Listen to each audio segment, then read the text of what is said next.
पाहून तिला किती आनंद होईल. चल.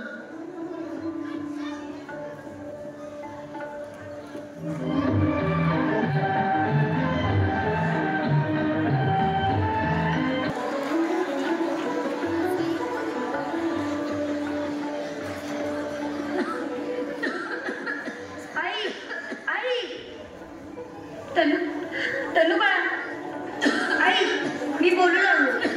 मला शंकराने वाणी दिली. आई मला माहित होतं देव निष्ठुर नाही, त्याने आपलं म्हणणं ऐकलं.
वस्तीमध्ये दिवसा डावल्या गावात वाघ कसा येऊ शकतो? अरे थांबा रे थांबा, आम्ही जाऊन बघतो. बापरे बापरे, मेला मेला, बापरे मेला. स्वामीजी मारण्याचं दरात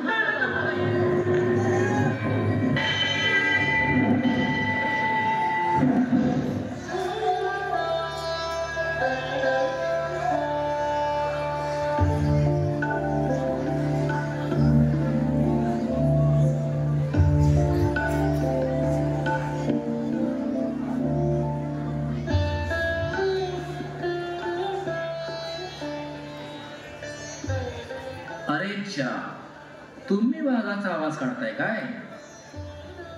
हा वाघाचा आवाज काढायला कुठून बरे शिकला?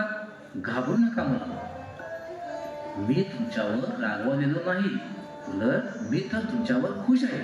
खरोखर असा हुबेहूब आवाज काढायला कुठून शिकला? हा आपल्यापणच आवाज काढायला शिकला. होय महाराज, तनु जन्मापासूनच मुका होता. भगवान शंकराच्या कृपेमुळेच तो बोलायला शिकला. ही तर आणखीनच चांगली गोष्ट आहे. तुम्ही कुठं राहता बाळांनो? तुमचे आई वडील कुठे आहेत? आम्ही त्यांची भेट घेऊ इच्छितो. बाळांनो, असे तोंडाकडे काय बघत राहिला? हे तर साक्षात वृंदावनचे स्वामी हरिदासजी आहेत. नमस्कार करा त्यांना. नमस्कार गुरुजी. नमस्कार. चला तर चला, मला घेऊन चला तुमच्याकडे. गोविंद गोविंद गोविंद गोविंद.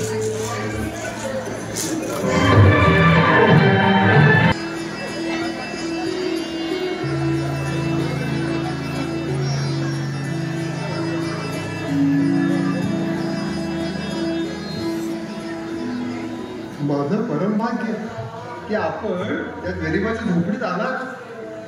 जा ना तनु, जाऊन सांग तुझ्या आईला वृंदावनचे स्वामी हरिदासजी आपल्याकडे आले. जा ना, जा. चल मी येतो. झोपून राहा. तू खरंच भाग्यवान आहेस. तनुसारखा मुलगा तुझ्या पोटी जन्मला. खरंच तनू खूप हुशार आहे. स्वामीजी, मला याचीच काळजी होती, जी आता आपण दूर केली. आता मी शांतपणे. नाही तनूची आई नाही, आता सगळं चांगलंच होईल. गुरुदेवांच्या रूपात साक्षात देवच आपल्या घरी आले. मुली, देवाचं नाव घेत राहा, त्याला कधीच विसरू नको. तोच यातून मार्ग काढेल.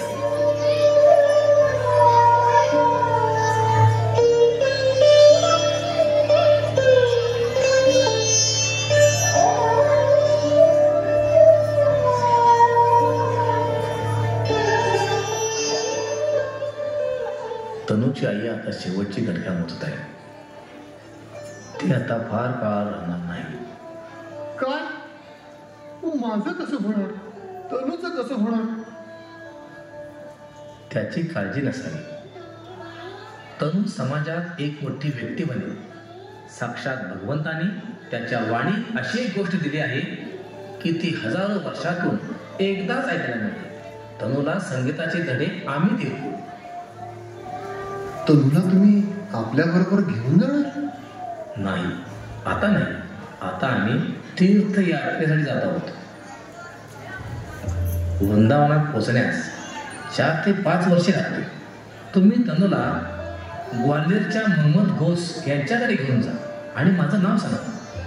तुम्ही तनूला तिथे सोडा आणि जेव्हा आम्ही तीर्थयात्रेवरून परत येऊ तेव्हा त्याला आमच्याजवळ बोलावून घेऊ. गुरुदेव, तनूला सोडून आम्ही कसं काय राहू शकतो? तो तर आमच्या म्हातारपणाचा आधार. मोहम्मद घोष तर मुसलमान आहे आणि आम्ही ब्राह्मण. संतांची कोणतीही जातपात नसते. त्यांच्यात कसलाच भेदभाव नसतो. सगळे एक असतात. आता तुला तनूचा मोह सोडायलाच हवा. त्याचं भविष्य तुझ्यापासून राम राहूनच घडेल. त्याला ग्वाल्हेरला गौस यांच्याकडं लवकरात लवकर पोचवा. गोविंद सर्व काही ठीक करेल. जशी आपली आज्ञा गुरुदेव. तनू कुठं आहे? तनू, बाळ तनू. आलो आलो बाबा. स्वामीजी निघाले, त्यांच्या पाया पड बाळ. गोविंद गोविंद गोविंद गोविंद.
स्वामी हरिदासांना सांगितलंय, तीर्थयात्रेवरून वृंदावनला आल्यानंतर ते या दोघांना आपल्याकडे घेऊन जातील.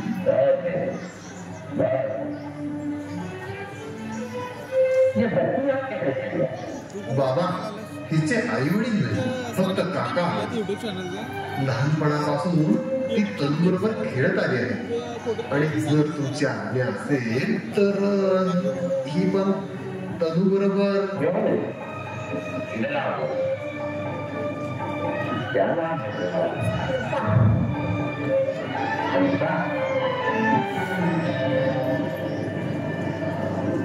हमारी भी एक बेटी थी,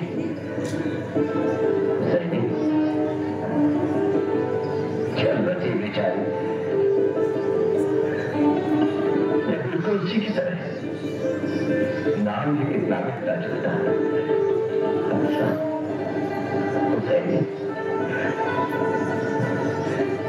बेटी, आप तो हमारी हम द्रौपदी नाम से पुकारा. के साथ में भी हो. इन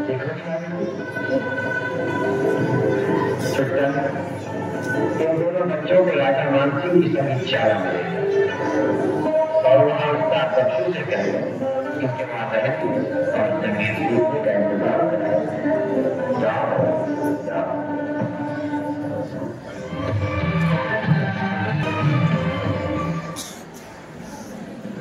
मी तर उलट कुंपताला नको म्हणालो होतो. साधू संतांच्या सांगण्यावरून आपल्या हुशार मुलांचं आयुष्य का बिघडवतोय. पण काका तो ऐकला नाही माझं. जाता जाता माझ्या हंसाला पण सोबत घेऊन गेला. कारण त्याच्या मुलासोबत खेळायला कोणीतरी असावं ना. खोटं बोलून लोकांना का ओळखतोस काका. मी आपल्या इच्छेनं अनुला घेऊन ग्वाल्हेरला गेलो होतो. यानं आपल्या इच्छेनं हंसाला माझ्यासोबत पाठवलं आणि आता दोन्ही मुलं खूप खुश आहेत. तू आमची परवानगी घेतल्याशिवाय तिथं जाण्याचं धाडसच कसं केलंस. मी स्वामी हरिदासजींच्या आज्ञेला आपल्या आज्ञेपेक्षा मोठं समजतो. ग्वाल्हेरला जाऊन 2 कुटुंबातला धर्म भ्रष्ट केलायस. तुला याची शिक्षा मिळालीच पाहिजे. मी तिथं जाऊन कोणताही अपराध केला नाही. आपल्या मुलाचं भविष्य सुधारण्यासाठी त्याला तिथं घेऊन जाणं गरजेचं होतं. हा सर्व पंथांचा अपमान करतोय. याचं तोंड बंद केलं पाहिजे. मी कोणाच्याही निर्णयापुढे चुकणारा नाही. पहिल्या पंचायतीचा निर्णय ऐक. मी या अन्यायी पंचायतीचा एकही शब्द ऐकणार नाही. ही कसली पंचायत. साधू संतांचा अपमान करतात, त्यांच्याविषयी अपशब्द बोलतात. न्याय अन्याय तू आम्हाला शिकवतोस. कान उघडे ठेवून ऐक. आम्ही तुला वाळीत टाकत आहोत. या गावातून तुला आत्ताच्या आत्ता हकलवून देत आहोत. जा, तुझं तोंड काळं कर. मी कोणतंही चुकीचं काम केलं नाही. मी गाव सोडून अजिबात जाणार नाही.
संगीत के सामने काफी आगे बढ़ चुके हैं।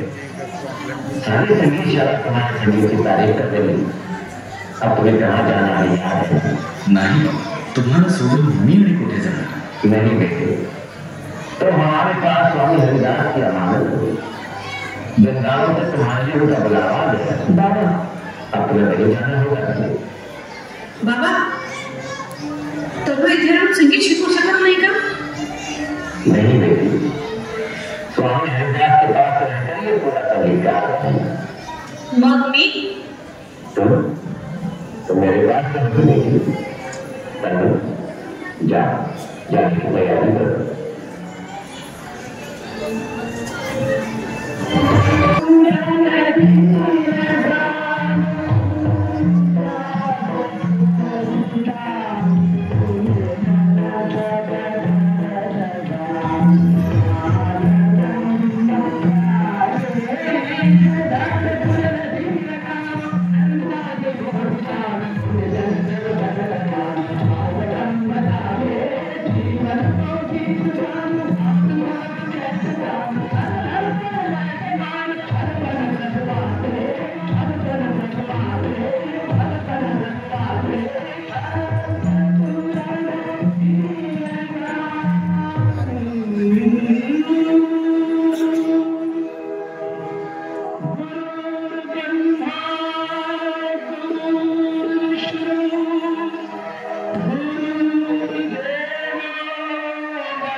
धन्य आहेस तू. आज तो आपल्या संगीतानं गुरु आणि गोविंद दोघांनाही प्रसन्न केलं. उठ, पुढे गुरु गोविंदांना नमस्कार कर, ज्यांच्या कृपेनं तू आज उत्तम संगीतकार झाला आहेस.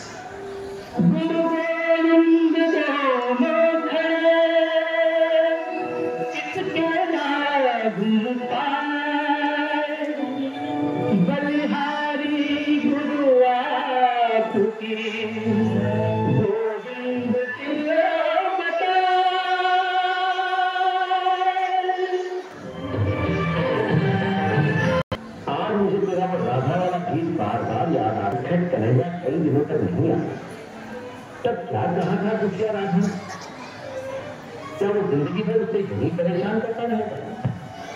नहीं, वो नटखट जरूर है, पर निर्दयी नहीं।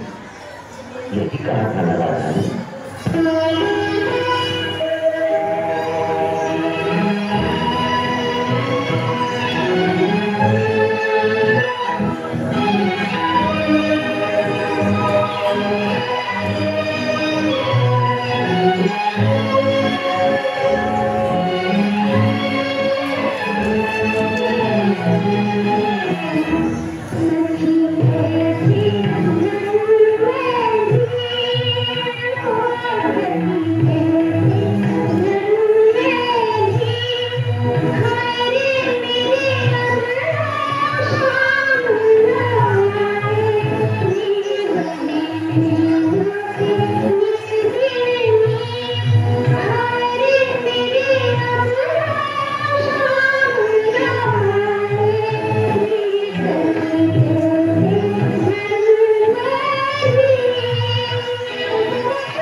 आज सगळे मध्ये होते की ते राहणार सर्ववाल्यांच्या और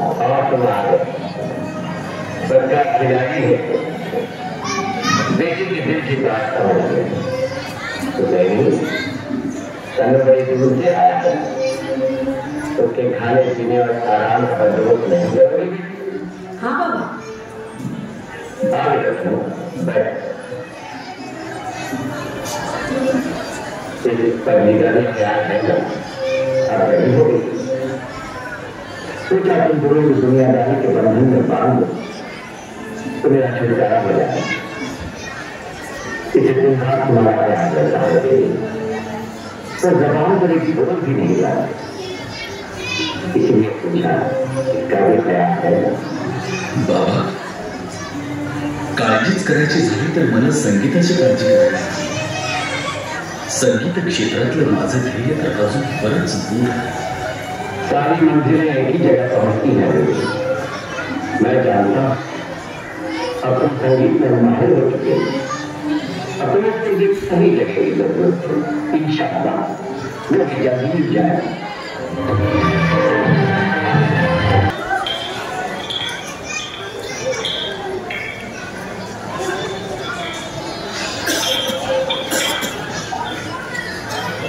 महाराज या अगोदर आपणास असं उदास कधीच पाहिलं नाही। रिवाचा राजा रामचंद्र आणि तुमच्या चेहऱ्यावर अशी नाराजी बरी दिसत नाही महाराज। मला माहित आहे तुम्ही कोणत्या चिंतेत आहात। धीर धरा यातून ही निश्चितच मार्ग निघेल। महाराज की जय। आपल्याला भेटण्यासाठी अकबर बादशाहचे सेनापती आले आहेत।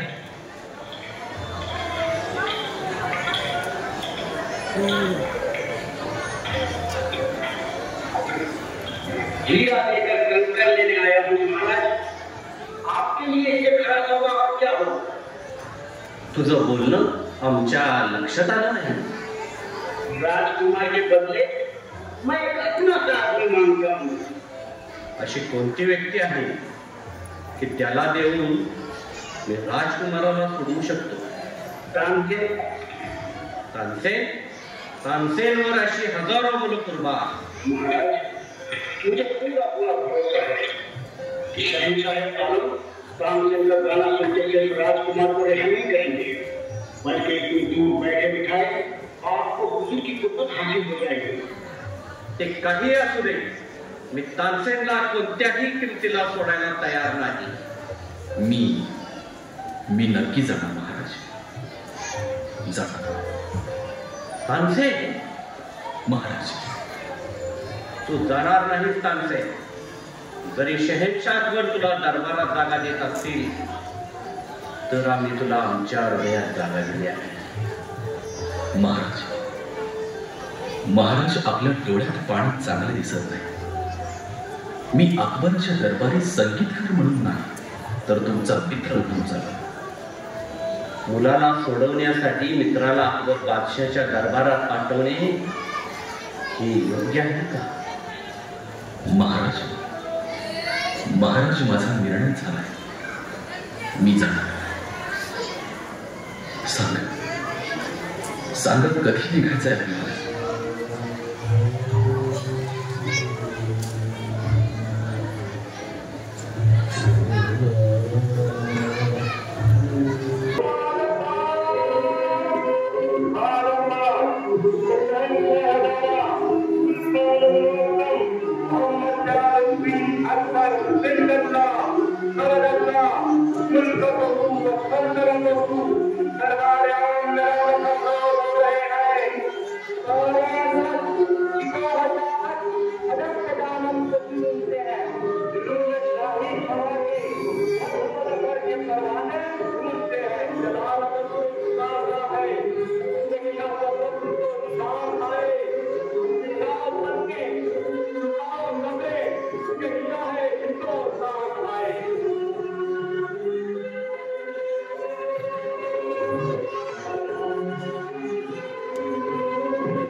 विमान और शराबा खरीद की कोशिशों में अहमदनगर और बीजापुर के आकर्षण को कुचल डाला।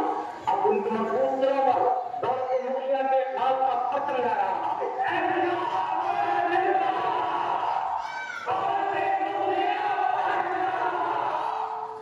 महाबली की सरकार ने अराकान और बंगाल के मजबूत दिलों को घर कर लिया। बंगाल की सत्ता ने सल्तनत मुगलिया के झंडे में जान लगा दी। बंगाल के कोने कोने में शहंशाह की जय जयकार हो।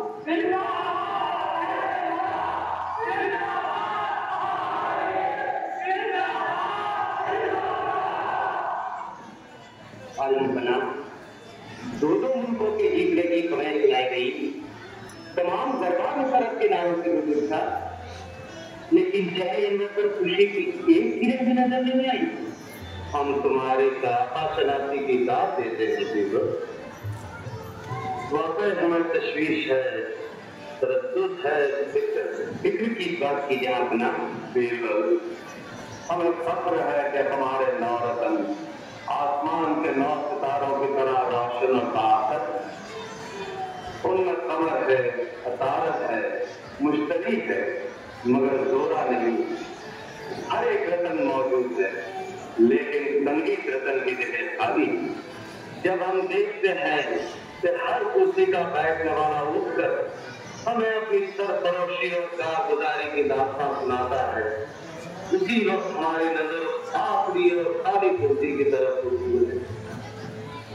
काश उस कुर्सी का बैठने वाला भी मौजूद होता तो सबकी तरफ वो भी उठकर अर्ज करता कि जहां बना मैंने 7 सुरों के उतार चढ़ाव से ये राग और ये रागनियां तरतीब दी हैं।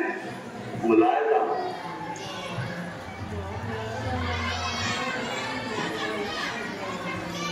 गुस्ताखी नाता बन दिखाने आई। हुजूर अकबर के दरबार में सब कुछ मौजूद है, संगीत रस्म भी है, इस निगाह इत्तेफाक की देर है। आदम बना चिराग बने का अंधेरा मशहूर है। पत्नियों की आंख आंखों को दिखाई नहीं देती, लेकिन शाही निगाहों को देखने लेना है। हमारा मंशा समझने में गलत काम न लो। इन तमाम कुर्सियों के जगमगाते हुए सितारे किसी मुल्क के बादशाह नहीं थे, लेकिन आज इनमें से हर एक फेमस शहंशाह को बनाना है और हमने इन्हें आम लोगों से चुनकर खास बनाया है। तो ऐसा शख्स कहाँ मिलेगा महाबली? इस कुर्सी का बैठने वाला अमीर नहीं होगा, वजीर नहीं होगा, दरबार की कीमती पोशाक पहनने वाला नहीं होगा। वो तो मौसीकी का आशिक होगा, संगीत का दीवाना होगा, हकीक होगा, मस्त उसे सिर्फ एक ही धुन होगी, नकलें बनाओ, तराने गाओ और संगीत की दुनिया को फिरला दो।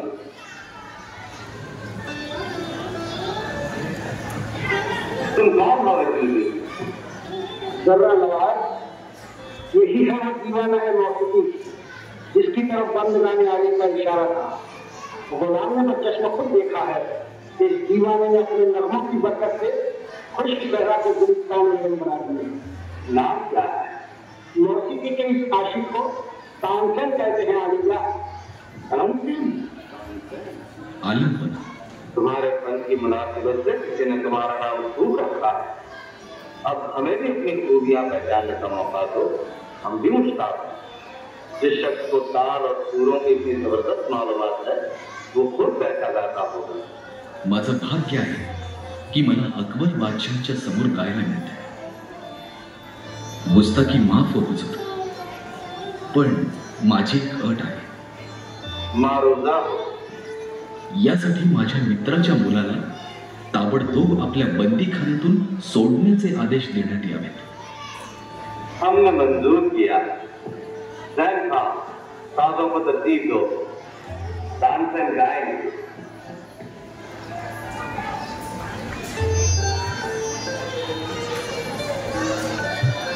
बिस्मिल्लाह, आइए। कौन सी तारीफ शौक फरमाइएगा? तो देखिए तालीम कहती है वो यकीना है, वो सर्व है, वो सारंगी है। खान साहेब, माझ्या गुरूंनी असं सांगितलं आहे की गाण्यासाठी वादनाची गरज नाही।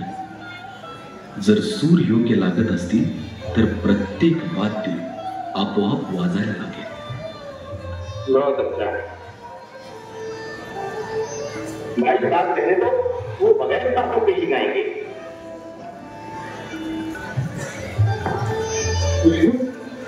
बगैर ताकों का अभी भी सुना हो जाएगा। मैंने अपने बगैर ताकों के लिए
शुक्रिया हुजूर। खजाना, हीरे, जवाहर मुझे इतनी खुशी नहीं दे सकती जितनी की यह तानपुरा मिलने से मुझे हासिल हुई।